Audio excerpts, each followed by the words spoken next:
My stepmother took my $15,000 earrings while I was unconscious, and for 3 days she acted like nothing had happened. My name is Nadia Reeves, 29 years old, graphic designer, Savannah, Georgia, and the night everything shifted, I was surrounded by people I thought I understood completely. I wore my mother's earrings to that gathering the way I always did, gold, antique, hand-engraved, irreplaceable, because wearing them made me feel like she was still somewhere in the room. Then my throat closed, the air left. Voices went underwater. I woke up in a hospital bed 12 hours later and reached for my ears the way I always do. The clasps had been opened carefully, but the skin around both ears was still red and sore. Those earrings carried a history longer than my memory. My father, Marcus, 57 years old, a quiet man who loved deeply and fought for nothing loudly, had watched my mother wear them at their wedding. When she passed, she left them to me through a handwritten note tucked inside a small velvet box, her own words in faded ink. Antique gold drops, hand-engraved roses on each face, professionally valued at $15,000, but the last thing my mother wore alive was never about money. The morning of her funeral, someone removed them gently from her ears and placed them in that velvet box for me. Dad had held that box for 2 full years before he could bring himself to hand it over. I had no idea how important a single signed letter tucked inside would one day become. Nadia Reeves, my stepmother, 52 years old, had walked into our family 6 years ago wearing the warmest smile I had ever seen on someone who wasn't ours yet. Charming at dinners, thoughtful at holidays, patient with Dad's grief, I had genuinely welcomed her, opened that door myself. What I didn't know then was that the dinner she had specially prepared that evening contained something I was severely allergic to. She knew my triggers, she had always known. She called it an accident. That morning in the hospital, she sat beside my bed while Dad stepped out, looked at the empty space where my earrings had been, and said quietly, "Those earrings were always a bit much for you. Your mother never knew what was appropriate either." What Diane didn't know, my father's older sister, Aunt Celeste, 61 years old, had been standing in that doorway the entire time. I want you to understand something about waking up in a hospital bed and reaching for something that should be there and finding only skin. I didn't feel anger first. Just that something had been taken from the one moment I couldn't protect it. Someone had reached into the most helpless moment of my life and removed something that was never theirs to touch. I said nothing to Diane, nothing to Dad. I lay there and thought clearly, the way I always do when something is deeply wrong, like a designer staring at a composition missing exactly one element. Something had been removed. Something could be traced. The paramedics had been entirely focused on stabilizing my breathing. They hadn't touched my jewelry once. Diane was the only person in that bay before staff arrived. A nurse paused at my door, Miss Reeves. At that point, no one realized anything had been taken.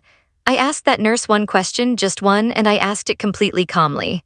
"Is there a written record of who was present in this bay before your team intervened?" She checked her intake notes and nodded slowly. There was a name, Diane's name, logged as accompanying family. Logged as present in those first unrecorded minutes before staff reached me. The records told a story Diane forgot to plan for, because people who act in moments of crisis never think about what gets written down afterward. I requested a copy and folded it into my bag.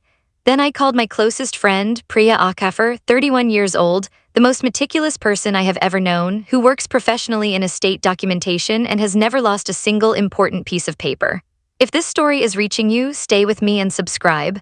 What Priya was already holding will change everything you think you know. Priya arrived at my apartment 2 days later carrying a canvas bag and that particular stillness she always has when something is truly serious. I had called her only to ask whether estate items could be privately documented without family knowledge. She sat across from me, set the bag down, and said, "Nadia, I already did it. 3 years ago, without being asked, Priya had professionally photographed and documented my mother's earrings as a private estate record, item description, detailed photographs, estimated value, full ownership chain. Dated, stamped, professionally formatted." I reached for the envelope. My hands were shaking so badly that Priya quietly took it from me and opened it herself.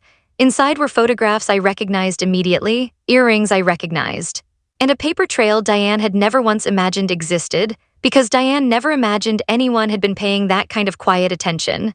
There was more. Priya slid a second document across the table, one she had received years ago from Aunt Celeste with only 3 words. "Hold this safe." It was a notarized letter signed by my mother, witnessed by 2 people outside our family. It stated clearly in my mother's own handwriting that the gold earrings, described precisely down to the hand-engraved rose on each face, were gifted permanently and solely to her daughter Nadia Reeves. One letter, one signature, 14 years old, already notarized, already witnessed, already done long before Diane ever sat at our table. Then Priya's phone buzzed. She turned the screen toward me. Diane had posted a family dinner invitation and updated her profile photo wearing my earrings, commenting underneath, "Finally wearing the replica pair I bought years ago. So similar to Nadia's, aren't they?" I did not call Diane. I did not call Dad, I called Aunt Celeste, and she answered on the first ring the way she always does when she already knows something is coming. I told her about the dinner invitation and the replica comment. She was quiet for exactly 4 seconds. Then she said, "I know, I accepted already, bring Priya, bring everything." That Saturday I dressed carefully and arrived early. Diane came downstairs in a blue dress, hair done, earrings catching the dining room light, my earrings swinging gently like they had always belonged on her ears. Dad walked in from the kitchen, set down the water pitcher, and looked at Diane's ears. Then he looked at my face, then back at Diane's ears, and his face went completely, utterly still, like a man finally reading a letter he had spent years convincing himself he did not need to open. Aunt Celeste waited until everyone was seated. She let Diane pour the wine. She let Diane make her small welcome speech about family and togetherness and getting through hard moments, and then, when the room was warm and comfortable and completely unsuspecting, Aunt Celeste reached into her bag and placed 2 documents flat on the table between the dinner plates.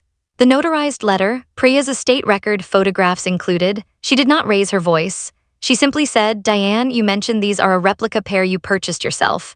Could you help us understand these documents?" The table went silent. Dad's fork went down slowly. My cousin covered her mouth with both hands. Diane opened hers and nothing came out, no explanation, no version of events. Just a room full of people understanding, completely and all at once, exactly who had been sitting at their table for 6 years. Diane returned the earrings that night quietly, no words, placed them on the hallway table like something she had simply borrowed and forgotten to mention.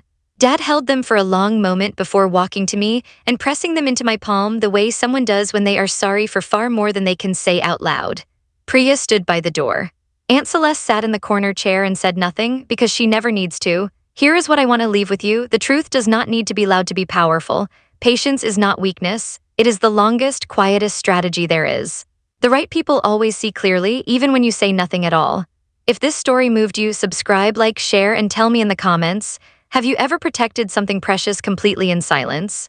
She took them while I was unconscious. I gave them back while she was speechless.